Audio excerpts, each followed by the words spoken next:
Relato 1. Essa coisa que andava pelo telhado. Eu nunca gostei de falar desse caso. Não é exagero dizer que só de começar a lembrar, a pele dos meus braços arrepia como se tivesse vento me chamando. Mas eu vou contar tudo. Tudo mesmo. Talvez assim essa lembrança perca força sobre mim ou talvez ela acorde de vez. A noite começou estranha. O ar estava parado de um jeito que até cigarra tinha calado. Parecia que o mundo segurava a respiração. Minha mãe estava apagada de cansaço e meu pai tinha ido ajudar um vizinho a amarrar uma égua que tinha abortado. Eu fiquei em casa, sozinho no meu quarto, ouvindo os estalos da madeira queimada da lareira. Lá pelas 11 da noite, ouvi o primeiro crack no telhado. Pensei que fosse vento. Só que o vento não faz som de passo. O segundo crack veio logo depois o terceiro, e então a madeira gemeu pesada, como se o peso de algo grande tivesse subido por cima da casa. Fiquei quieto. Quieto como defunto. Os passos continuaram. 1, 2, 3. Lentos. Arrastados. Pesados demais para qualquer animal que vive por aqui. Aquilo andava devagar, como se estivesse farejando. Como se estivesse me procurando. De repente, o barulho parou exatamente acima do meu quarto. Eu senti o telhado afundar. A poeira caiu do forro. E então ouvi uma respiração. Mas não era respiração humana. Era funda, com falhas, como um animal tentando imitar a respiração de gente. Meu coração disparou tão rápido que eu não sabia se estava vivo ou desmaiando. O silêncio durou pouco.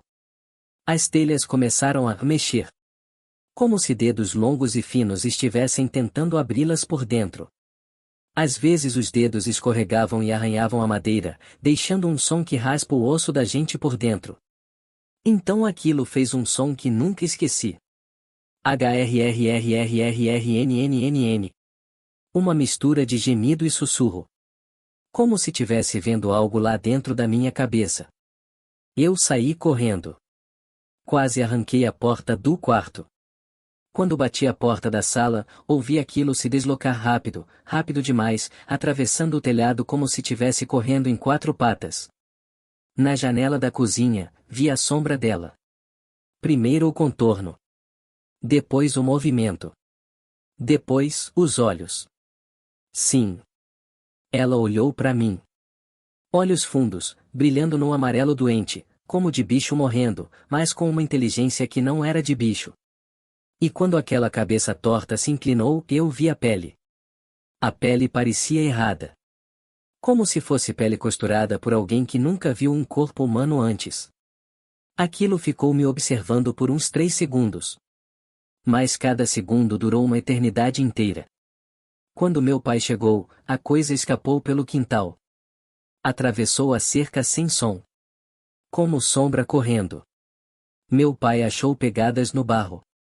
Mas não eram pegadas. Eram impressões longas, como se mãos enormemente magras tivessem caminhado usando os dedos como pernas. Por muitos anos, achei que nunca mais veria aquilo.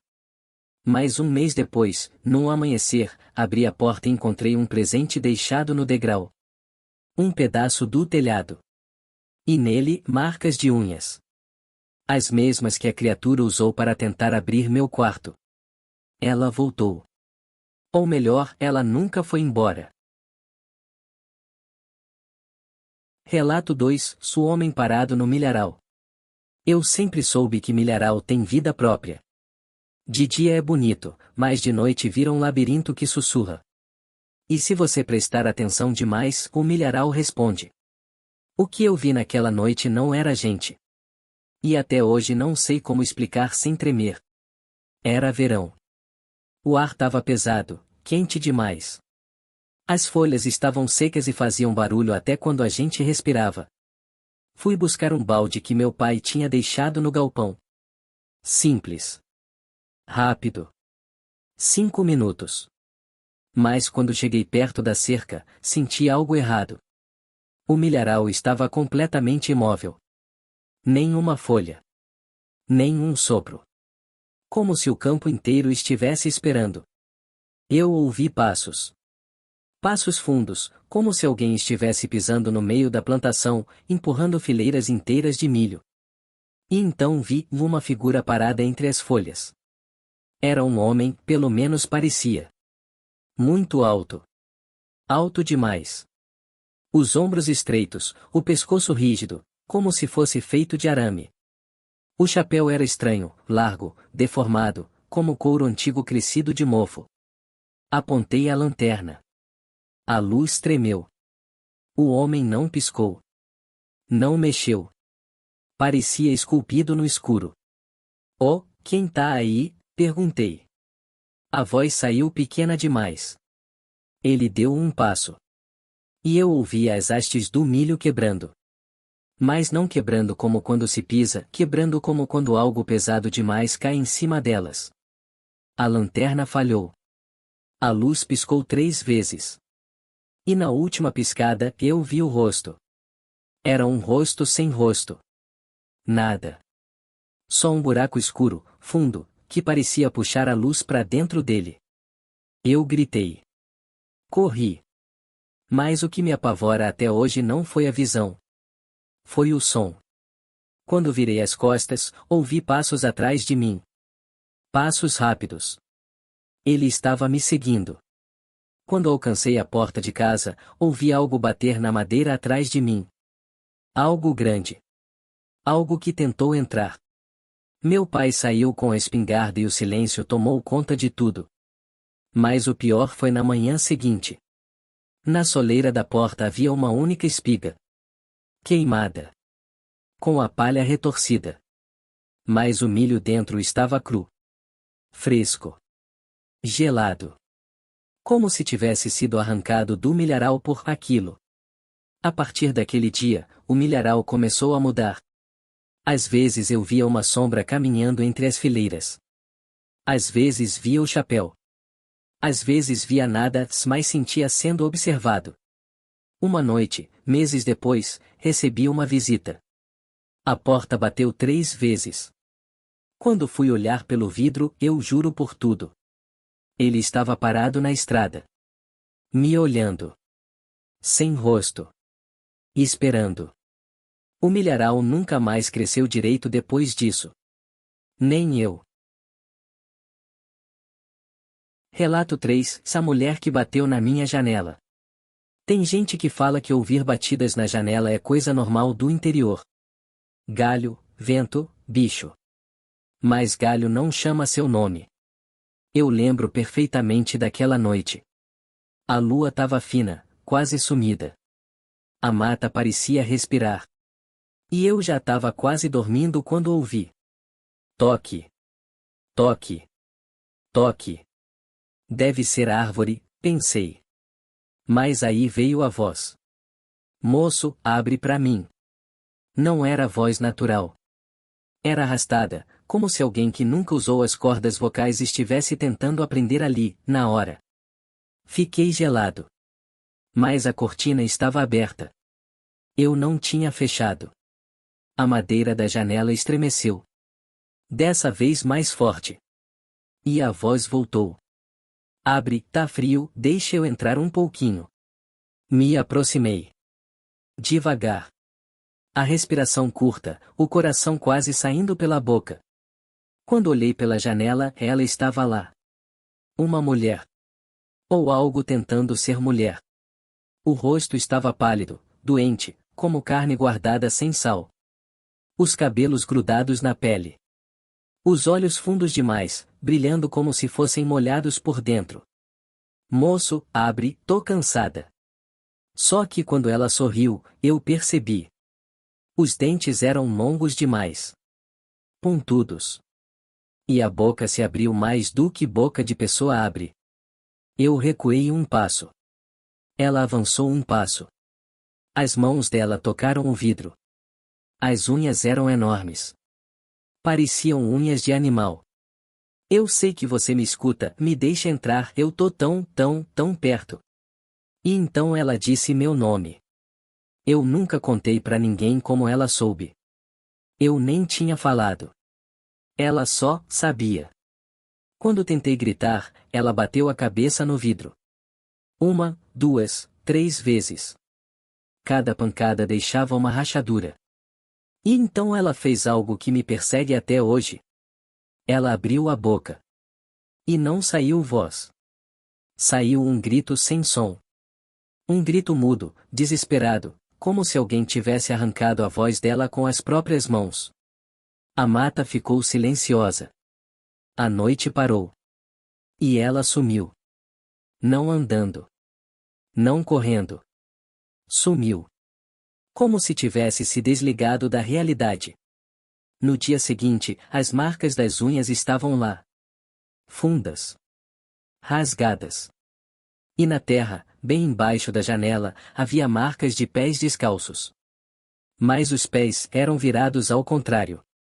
Desde aquele dia, qualquer batida que ouço na janela faz meu coração parar. Porque sei que pode ser ela. Voltando. Esperando que um dia eu abra.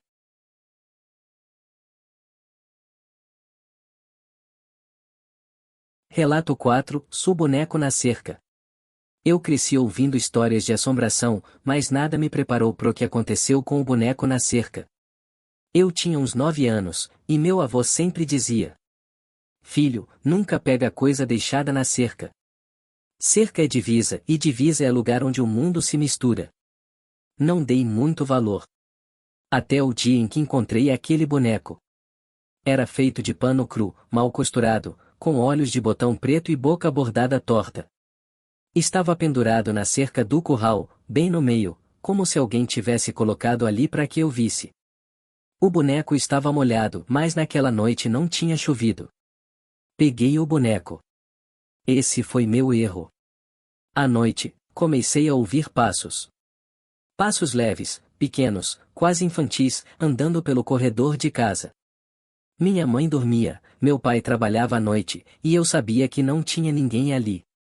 Os passos pararam na porta do meu quarto. Eu não respirei. A maçaneta mexeu. Devagar.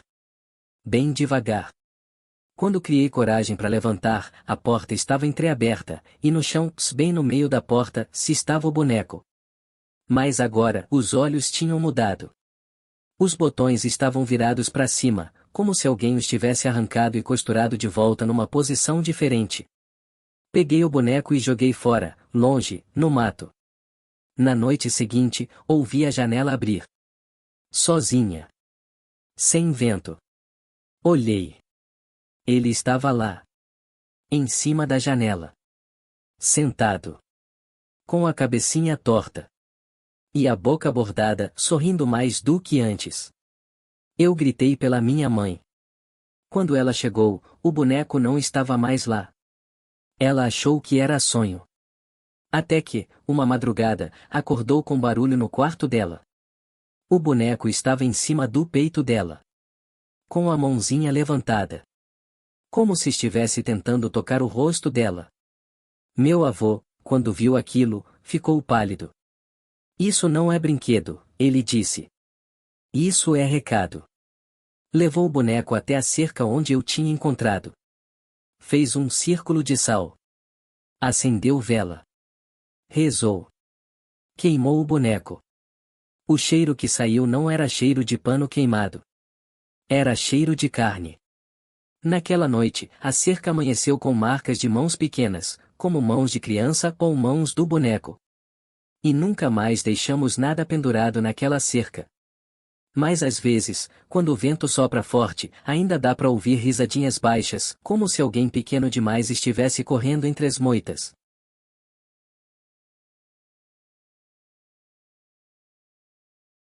Relato 5, A sombra que me acompanhou para casa. Eu voltava da festa da igreja quando vi a sombra. Era umas 2 da manhã, e a estrada de terra estava silenciosa. O tipo de silêncio que dói no ouvido.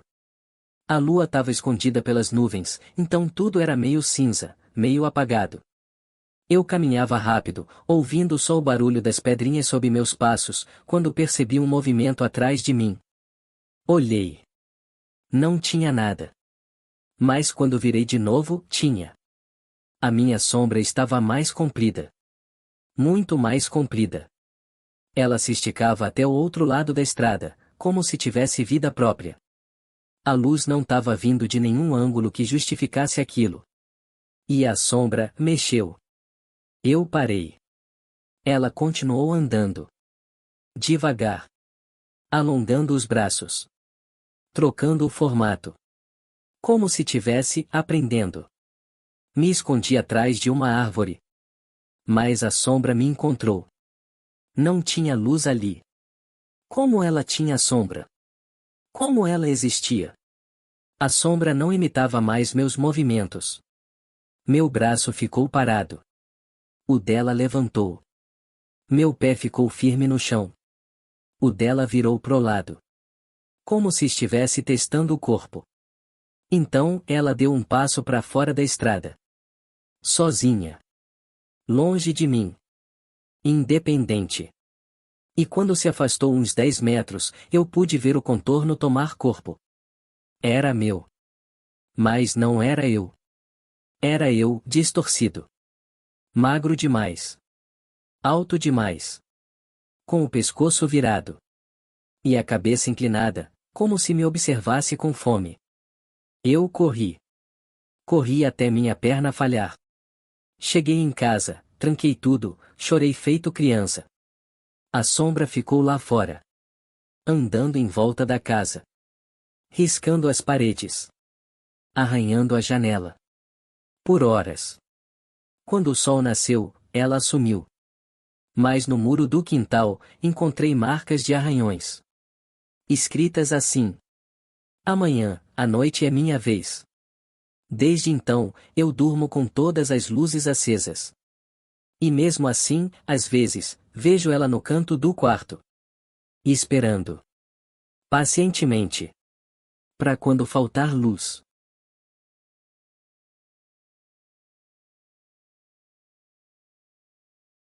Relato 6, O Grito do Poço. Eu morava num sítio pequeno, herança de família, e atrás de casa tinha um poço antigo, tampado com tábua grossa. Minha mãe sempre dizia: não chega perto do poço depois do pôr do sol. Ele chama. Eu achava que era só superstição. Até ouvir o grito. Era noite de calor, sem vento.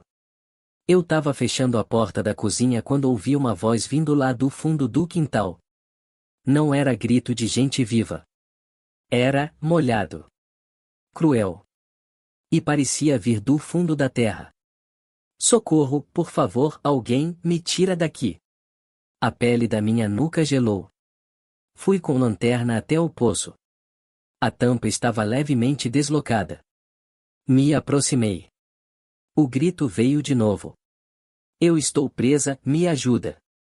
Coloquei a mão na tampa. Quando fui levantar, a voz mudou. Mudou completamente. Isso. Abre. Vem. Soltei a tampa na hora. A voz lá dentro riu. Uma risada que parecia ecoar em camadas, como se tivesse mais de uma boca rindo ao mesmo tempo. Corri. A noite ficou mais pesada. Senti o ar ficando gelado atrás de mim. No dia seguinte, contei para minha mãe. Ela ficou branca. Me levou até o velho do bairro, o seu Afonso. Ele olhou para mim com olhos fundos e falou: esse poço não é lugar de água. É lugar de retorno. Quem grita lá dentro não quer sair. Quer companhia. Decidimos cimentar o poço. Mas quando tiramos a tampa, não tinha fundo. Nenhum. O buraco era negro. Profundo. E exalava um vento que não era deste mundo. Antes de jogarem o cimento, ouvi uma última palavra vinda lá de baixo. Espera. Fechamos assim mesmo. Mas toda noite, quando a casa fica quieta, eu ainda escuto batidas. Bem suaves. Vindo do piso. Como se alguém estivesse lá embaixo. Batendo. Chamando. Esperando que um dia eu responda. De onde você está escutando esse relato? Gostaria de mais relatos como esse? Por favor, curta, comente e compartilhe o vídeo para quem gosta de relatos como você. Não esqueça de se inscrever para escutar mais relatos assustadores como esse. Até o próximo vídeo.